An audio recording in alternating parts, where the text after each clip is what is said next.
Kenna, I am so excited to have you on the show again, because a while ago we started this off doing it together and I miss you. Aw. Well, I'm like so stoked. I'm like, yes, I'm going to be on today. This is I'm so awesome. excited to be here. Thank you. Thank you. So I want to talk about your photography business because you've been doing photography for quite some time now and it's growing. And I honestly love just sitting back and watching you and everything that you're doing. I'm Aw. like behind the scenes, like, go, Kat, Aw. this is awesome. That's Because so you're funny. killing it. You're doing a Thank you. great job. You're welcome. You're welcome. I'm like, I can't tell you, I've talked to photographers and I'm like, you need to check out my cousin because, or my niece, Aw. because she's doing it. Like she's Yeah. making it happen. And it's just, she has a lot of great information. So yeah, I think you're really doing a good job. And it's not just because you're my Thank niece. you. Aw, thank you. I appreciate it. A lot of people have been telling me, that they are inspired by, seeing me online and whatnot. So that's really encouraging to hear because some days, as an entrepreneur, we could feel like, am I even doing anything? Does Exactly, anybody see right? me? Like I feel like I'm Yeah. doing stuff, but is anything happening? Does anybody hear me Yes. out there? Yes. No, we hear you. Yes. Thank you. So I want to take it back just a little bit and talk about how you first got started in photography. I was telling somebody the other day because another photographer actually commented to me. They're like, "I love your new branding photos." And I said, Aw. "Oh, I was in Ohio and Kenna is my niece. She's my branding photographer and I love it because I remember when she was a little girl, I would love to take pictures of her. I said, and now she's my go-to for taking pictures of me. I said, Yeah. fun. But I never asked you before, like, how did you even get started in photography? Yeah. So I was living with one of my best friends at the time. This was 8 years ago, possibly a little bit more. Um, I have been charging for photography for 8 years. So it's probably a little bit longer than 8 years. Let's just say 8.5 to 9. I was living with one of my best friends, and we both have creative minds. She went to school for marketing. And I was, of course, jumping around to every degree because I didn't know what I wanted to do. But at the time, we were just sitting there bouncing ideas back and forth. We saw other photographers online, and we looked at each other. We're like, I think we want to do that. Like, oh, I want to do that. She's like, yeah, I want to do that too. And it was approaching the holidays, so I think we just bugged our family members to kind of get us gear for Christmas. And so that's how that all snowballed. And then once we got our gear, we still just teamed up. We reached out to other local photographers. We mentored with them together. We went out with them. So these photographers were so generous. They were great photographers in their area, still are some of them. And they took us under their wing. They brought us out to show us camera settings in, you know, a setting that we would be shooting in, like out in fields with people. We would have our friends come with us and photograph them. So we did all of that with some other photographers, like a mentorship. And then we just started offering shoots for free. And then it just took off from there. I actually, at a point, thought I wanted to do videography. So I kind of started with photography a little bit and then really started with videography after that. But it wasn't long before I realized that photography was where I wanted to be. I love that because you don't really know, like you're figuring it out in those beginning years. And I love the fact that you shared how other photographers like took you both in and said, yeah, let me show you. Like they didn't fear competition because they were fully aware there was enough business for Yes. everybody. So that's awesome to hear. Like kudos to those photographers, whoever they were that just shared their knowledge with you. That's pretty awesome. It says a lot about them. Yes, completely free. Like, was very willing to just meet and chit chat and answer any questions that we had. It was amazing. And I Wow. still have the one photographer wrote me out wrote us both out pages of notes on camera settings and editing settings and all this kind of stuff. I still have them in a You're kidding. folder with all my camera stuff. Yep. I just saw them like last week. I was like, oh my gosh, I'm Wow. keeping these forever. Yeah, right? I mean, how Yeah. awesome. Oh, Yeah. it's really, really cool. So when you first decided, okay, I kind of like this. Like I like doing photography. Not sure where I want to take it, if I want to go into videography too or stay photography, but decided to stay photography. What were some of those challenges you first faced when you started Kenna Marie Photography? Yeah, so camera settings and purchasing gear. Although, now looking back, I realize that that shouldn't have been a thought in my mind. Like mastering my camera settings should have been really the only thought, and then to upgrade from there is what should have happened. But definitely my camera settings. So that was a big learning curve for me. I feel like it took me years to learn my sweet spot and know how to just quickly toggle between my camera settings and to make the picture look really good behind my camera screen and then just really elevate it in the editing process. So I would say that, and then knowing like where to price myself was tricky just because no one ever taught me like the proper way to price myself. And so I was just kind of going off of what I thought I was worth and what other people in the area I thought were charging or what I thought people would pay. So those were two Yeah. big learning curves. I want to get back to the pricing, but before we start talking about that, I want to hop over to what you said at the beginning. Mastering your camera settings, yeah, like I get that. Like, Yeah. you got to really sharpen your skills if you want to stand out because there are a million photographers out there. And Hmm. right, I mean, that's not a Yeah. secret. There's a lot of photographers, a lot of competition. And if you really want to stand out, you really need to sharpen your skill set. But you also said equipment. And then you said, but I shouldn't have been worried about that. Right. Yeah. But as a beginner, you were. So explain what were you Yes. afraid of? And then the second part of that question is, why do you say now, but I shouldn't have been? Explain that for somebody who's feeling that same fear right now. I think I was afraid of delivering not a quality product or more so being in the middle of a session and not knowing what to do. And I thought different equipment, like if I just had the new lens or if I just had the new camera, like my pictures will be great. But that's not the case. And fortunately and unfortunately, I put myself through like not knowing my camera settings during certain sessions, like, and getting home and realizing, oh my gosh, these pictures are not good, or being in the middle of a session and looking at the back of my camera and I would take the picture and that would pop up and it would be like black. And I'm like, what am I doing? Like, how do I change this? And now I'm like, I can't ever even believe that I was at that session and didn't know how to change it. But we do it and we learn from it. And there was one session in the beginning where this exact situation. I was taking the pictures. It was indoor, a family. The pictures were showing up black on my camera, and I was just playing it off like, no, these are great. These are great. These are great. And I like didn't charge this person much at all. I want to say I asked for like $50 for the session, which shouldn't have even been that. And I got home and I adjusted them as much as I could. I tried to make them as bright as I can, but if you're a photographer, when you take a dark photo and try to make it as bright as you can, it's really grainy. And so I delivered these and they were just not quality photos. And the girl never paid me for them. But she didn't really say that they weren't good pictures. She just like never paid me. And for years, actually, I was kind of annoyed by that. But then I was like, you deserved that, Kenna. So Yeah. I think I feared being in the middle of a session and that exact thing happening because it did happen to me. So what was the second part? Was it the solution to that? Yeah. So why do you know now that that's not an issue? Yeah, because so the first camera that I ever had, I shot Nikon before I actually shot Canon. Not that that really matters, but it was just kind of like a basic version of the camera. I don't think it was even $1,000, so it was one of the base models. And that camera, I have read blogs and stuff now where other photographers make a killing using base model cameras, and it's all just because they know their settings. They know how to adjust the settings that they need to when they're in certain situations, and any camera can really do it. And yeah, of course, you're going to get better quality image with like the newest camera, but I wish I would have just been patient and really learned my camera settings and learned how to take quality photos even on the base model before I was like so worried about upgrading. I'm sure a lot of people go through that.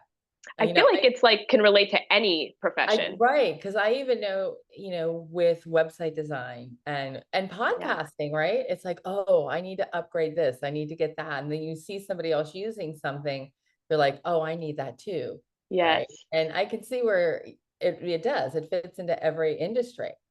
So I have another question before we we go.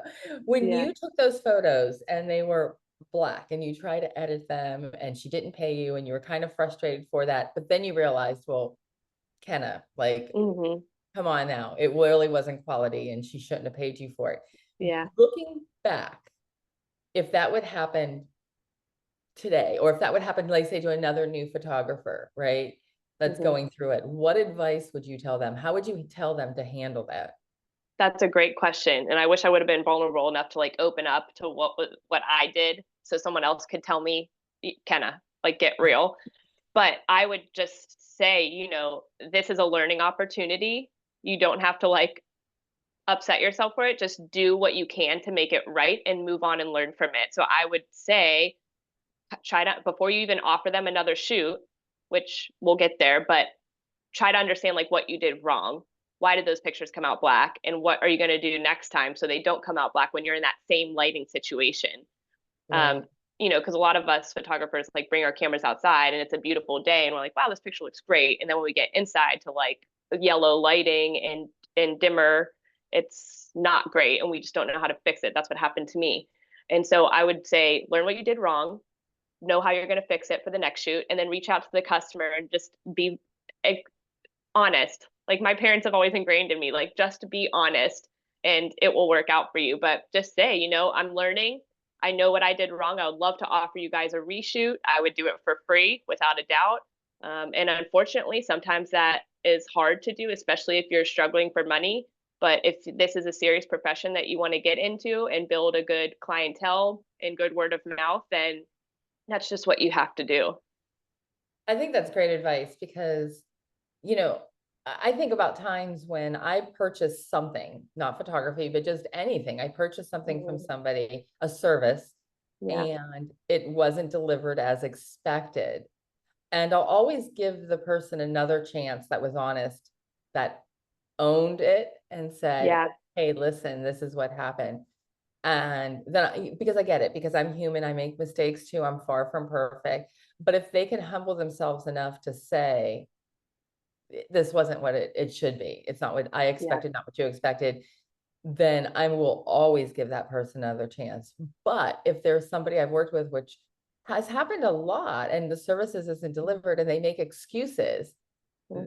and I just get frustrated. And I'm like, I will never use that company, that person, that business again because they Yeah. just didn't own it. So I agree with you. I think being honest with the person is the best. I think the majority of people also understand because we've all made mistakes. And if you do the right thing all the time, it will work out more times than not. I'm sure there's times where it won't work out. The person, Yes. is not going to care what the reason is Yes. or what you have to say. And that's okay. That's not your ideal client anyhow. Just move on. Chalk it up as a Yes. learning experience, exactly what you just shared. Yeah, exactly. Oh, great advice. So now I Yeah. want to get to the pricing part that you touched on, because again, this can cross over to so many industries in pricing their services. But in photography, a lot of photographers struggle with pricing their services. Yeah. So how did you determine how much to charge for your work? Yeah. So in the beginning, like I said, I kind of just threw a number out there based off what I thought people in the area would pay, and then based off what I thought I was worth, and based off what I thought other photographers were charging, or what I knew some other photographers were charging. And Mhm. at that time, it was just, I didn't really offer anything to my clients except showing up, taking their pictures, and then delivering their pictures. That was it. But over time, I realized that I wanted to stand out a little bit more, and I also had to be making more money from this. Um, I really didn't even know how much money I was making for this. I didn't even have like a CRM system in the beginning. I didn't like track everything how I should. So about a year ago, I was like, things have got to change here. I love this, but I'm getting burnt out. I feel like I'm overbooking myself. I'm shooting too much and not making what I should be for the hours that I'm putting in.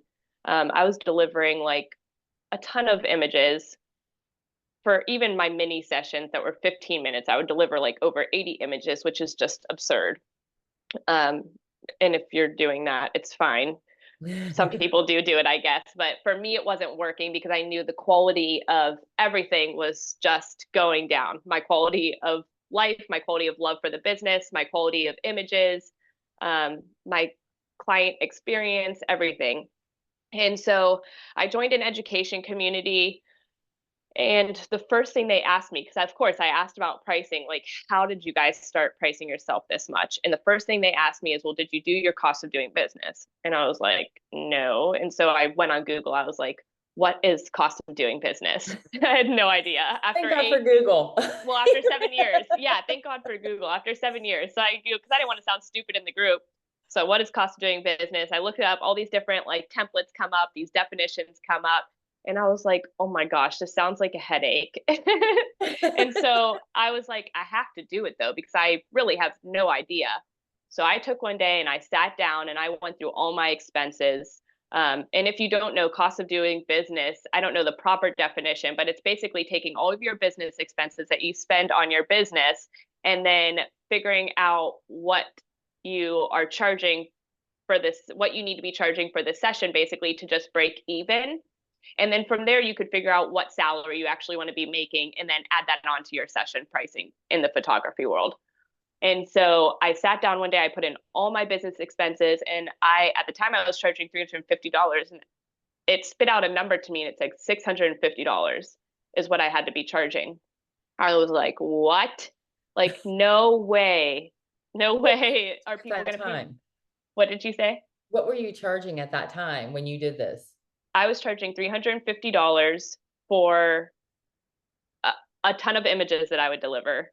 So it's asking you to double what you are going to charge. Yes, double what I was going to charge. Almost double. Yeah, I was like, I have to be charging 650. That was just to break even. And I was like, so I have to be charging more than $650 per session. So that's how, and then from there, a lot of things got added into my business. I set a price based off of, the salary that I wanted to make, and have just kind of elevated it every day from there. And we're still in the process of, revamping it little by little as I learn new things. So, but that cost of doing business template is exactly what kind of like put it in my face, like, this is it. And there's no question about it. Right. You're right. You can't, it is what it is. This is exactly what you need to be making, or else you're going to take a loss. Yep. Yes, exactly. So when you made that adjustment and you changed your pricing, how did that impact your clients? Did it impact your clients? Great question. Yeah, because I had a lot of repeat clients, and so I did lose some of them. I reached out, and people who wanted to book a new session with me that has booked it before, I just said, hey, I just want to let you know there's some things that have changed in my business to better align with my business goals and my lifestyle, and this is the new pricing that I have. I would do, in the beginning, I did do like a 10% return client discount, just to kind of like hopefully keep them on board. But I have since stopped that. I guess not for any real specific reason, but yeah, I did lose some clients. Some clients would email me back and say, I get pictures so often or multiple times a year that like this just doesn't make sense for me. But then other clients literally didn't even blink an eye, and they're like, yeah, we want to book you. We're ready. And so in that process of losing clients, keeping some of the same ones on, I've gained a ton of new clients that are, and part of me doesn't like saying this, but they're more of my ideal client anyway. Right. And I don't want to say ideal client in any certain type of person. It's just a client that is willing, or that realizes your worth as the photographer. Right. There's nothing wrong. I understand why you're like, don't want to say it, because if you say ideal client, then it makes the person who's really not your ideal client feel like they don't measure up to what you want. But the reality is, it's so important to know what that ideal client is, because that's the ideal person you want to work with. But that doesn't mean you can't help others that are outside of that scope. You absolutely can, and can deliver a great product. But as an entrepreneur, we have to know, if we could make up our perfect client, what does that look like? Yeah, I actually remember when I was revamping my website, you kind of had this talk with me, because I think I was asking you about copyright, kind of like what I should put where. And you were like, well, who are you talking to? Like, you have to write as if you're talking to the exact person that you want to be taking on as the client. And I was like, duh, genius. Yeah. Like you have to It know. sounds so simple, but a lot of people miss that. Yeah. They miss it because they're afraid of talking to one person because they feel then they're leaving other people out. And then that means leaving money on the table. And that means not making as much money. Yes. But actually the opposite happens Yes. when you do that. Yep. Yeah, 100%. I'm now booking less sessions than I did last year and I'm making more. So That's it's good. all it all worked out. Yeah. Right. So I can't not talk about your social media and your Instagram because I love watching everything you're posting.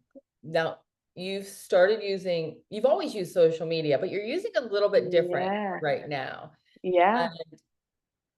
First off, can you share with us how you're using social, and then how is that impacting your business, if at all? Yeah, yeah. So before I was posting just pictures and carousels of my sessions, and I posted a few reels here and there, but I kind of stayed away from it just because it seemed like so much work. I have two little boys, I have a job, like a whole busy life, and making reels. You read these things about taking a day to just batch create content, and I'm like, I can't imagine sitting there for like 4 hours creating 10 reels. Like it just seemed like so much for me. And I don't know what switched these last 2 months, but I wanted to get into the online space more. I can see the opportunity that's there. There's a ton of people online that are making a great living on sharing their knowledge. And I'm like, I've been in this for 8 years. Like, I know a thing or two. Even if I'm talking to the beginner photographer, I know a thing or two that I could teach them. And even if I'm talking to, there's so many, people that I could speak to based off my experience that I have and where I'm at now. And so I was like, I could do this. So I just started thinking of content that I wanted to put out there in the education space, separate from my photography sessions, like speaking to my ideal client. And I just started putting stuff out there. I would start taking B-roll content, behind the scenes, like videos at random times.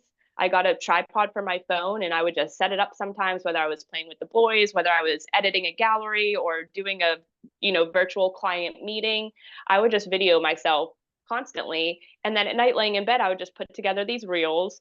And I started speaking to other photographers on my social media to for education piece for me to share my education pieces. I kind of hyped up different education pieces that I was going to be releasing like in a few weeks, and I just kept talking about it over and over. I even made like, some of the same reels just worded slightly different, and I did it every day, sometimes multiple times a day. And I it's really been great. I've had great feedback from it. I ended up releasing a free guide for photographers who want to make a good income as a family and motherhood photographer. And then I ended up releasing my cost of doing business template that I use and selling that on my Instagram, link in my bio. And it's just really taken off. People have responded great to my reels. They've been sharing my reels. They've been saving my reels. It's kind of crazy. And so I just keep going. No, you've inspired me. I'm like, okay, I've been telling people for how long, like video, video, video, and then I'm the last one to do it. I go, Yes. just kind of killing it. I'm loving what you were doing because you did Thank make it you. so simple. Like, and it did seem daunting to me to have to create video content and reels. And I'm like, God, she makes it look so easy. If she can do this, I can do this. Yeah. So you're doing a great job with that. Thank So yeah. you. Yeah, if you're not following Ken on Instagram, I highly recommend you go and find her on Kenna Marie Photography on Instagram and follow because it's great content if Entertaining. you're a photographer, and if you're not, you can learn a thing or two too about what to do. Yeah. Yep. Yeah. Thank you. You're welcome. So I want to talk about this free guide that you have. So tell me about this free guide again. And first off, but what motivated you to create it? So what is I don't know if you're still in my headphones. They sound like they died for a second. Nope. So what motivated me to create it was realizing, like looking back at my photography career and seeing that at one time I was charging $350 and delivering all of these photos and had no client experience. And then seeing where I am now, charging $750 per session, having my clients add on additional things for every session, making, each session close to $1,000 or more. And having a client experience where I give my clients more than just the session in their images. And so I was like, this is great and it's working for me. And I was in a spot where it wasn't working, and I know the things that I've changed. And so I was like, I want to help. And I had somebody say to me a few months ago when I was trying to figure all this photography stuff out. This was probably 6 months ago, actually. And he's a well established photographer of many years. And he said, you're never going to make it in this area if you're not shooting weddings. And at first I believed it, because I was like, I guess I kind of believe that, because all the big photographers in this area are wedding photographers. But then as I made some changes in my business and realized, okay, I can do it, I was like, okay, that's a lie. And you can do it. You can do it. So yeah, I just wanted to help other photographers who maybe have that same mindset that I used to, realize like, hey, you can do this. A few things just need to be changed around. Yeah. You have to stand out in a certain way. Don't you love it when that happens? Because I had a well-known digital marketing agency owner say to Mm-hmm. me, you'll never make it if you stay on social media because it's a kid's playground. Nobody Oh. will take you seriously. And that was, of course, right when I started out and I was using social media, and it was still more traditional marketing that was being done and not social. And Mm. yeah, to say, hmm, Yeah, we yeah, can do no, wait a minute. it. Are you marketing on social media now? Yeah. Yeah, it's not, you should be. So it feels so good when you realize it's somebody that you respect that does Mhm. a good job and is well respected in the community Yes. for what they do and their craft, when you realize, hey, wait a minute, they're wrong and Yeah. I'm doing something different and Yeah. I'm doing it right. And that's Yeah. just such a great example that you shared, because sometimes I think as entrepreneurs, we feel like we need to have all the answers for everything, and that Yes. we look at company A who's killing it and we look up to them and we think, well, if we could do it like they're doing it. But the reality, if we do it the way we want to do it, we can make a killing. Like, not having all those Yeah. answers and figuring our own path out is actually more rewarding than trying to Yeah. imitate somebody else. So I love that you. Yeah. Yes, 100%. I agree. I think sometimes it could just be scary, because sometimes people are in a situation where they might need to make a certain income, so they get nervous and then they just do what is like working. Yeah. However, my advice in that situation would to be to get another job. And I know this isn't ideal for everybody. It could be like temporary job, just a cushion for you. That way you don't feel pressured to make the wrong decisions in your dream business, and you could actually make the correct decisions that will in the long run serve you much better than as if you just made quick decisions just to make a quick buck. Like, eventually clients are going to see right through that.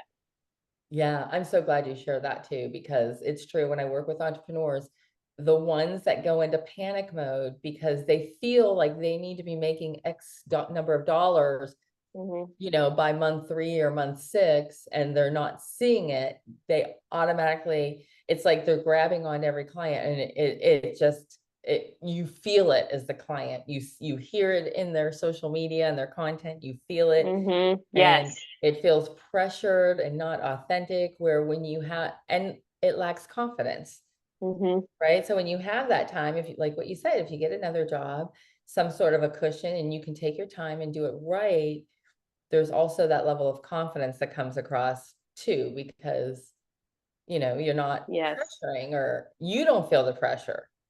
Yeah. Yep. Definitely. I agree. So what is in this free guide that they can get? I know it gives some of the Yeah. secrets, and I don't want to give them away because you do some really cool things that other photographers don't do, and it's Yeah. inside this free guide, but just a ballpark without giving it all away. Yeah, so I give my 5 tips on how to start making $1,000 from almost every session. And those tips are things that I've done in my business that I have learned without them, and I've learned with them, and I've realized that these things are really working for me, and I truly believe that they could work for a lot of other photographers. And you could even take the tips that I give in this guide and kind of put your own unique twist on it. So the guide's really great. It gives practical tips. It gives tips, to try to switch your mentality a little bit. And so I don't want to share everything. You should just go download it because it's a good read. It's a quick read. It's an easy read. And there are things that you could start implementing into your business this week. But they're just things that I added to my business that have really either elevated my client experience or have really altered my mindset as to how I view my business, and how I run my business. So, and then at the end of the guide, I share my cost of doing business template. So if you're one of those photographers who are just threw a number out there and you don't really know why you're charging, what you're charging, but you're kind of booking it, but you're kind of burned out, this cost of doing business template will just really put you in a place to tell you exactly what you need to be charging. And then you could kind of take the tips that I share in the guide and work those in to make you feel confident of that number that the template spit out for you. Oh, I love it. I love it. How can Mm-hmm. they get this? What is your website? And Instagram is mainly where you're at. Is that correct? Yes. Yep. Okay. Yeah. I don't know if oh my gosh, I don't know if I linked the education piece to my website yet. I have to go Oh my look. God, Kenna. I need to go look. I know. By the Don't get time mad this at airs, me. it will be done. I'll sign off. Yes, it will be done. You're right. It really will be. So you can go to my website. It's www.kennamarephotography.com. I will have, if I don't already, an education tab. I think it's there. An education tab, and it will be linked on that page, my free guide and my cost of doing business template. Or you could go to @Kenna Marie Photography on Instagram. It has 2 Y's at the end. Kenna Marie Photography on Instagram. The link in my bio has both of these things, and you could get them downloaded instantly to your computer. So Awesome. yeah. Kenna, thank you so much for taking time out of your day to talk with Yes. us. Appreciate it. And I love seeing your gorgeous face always. Same. Thank you for having me. I also love seeing your gorgeous face. All right, everybody. We'll catch you next week. See Bye. ya.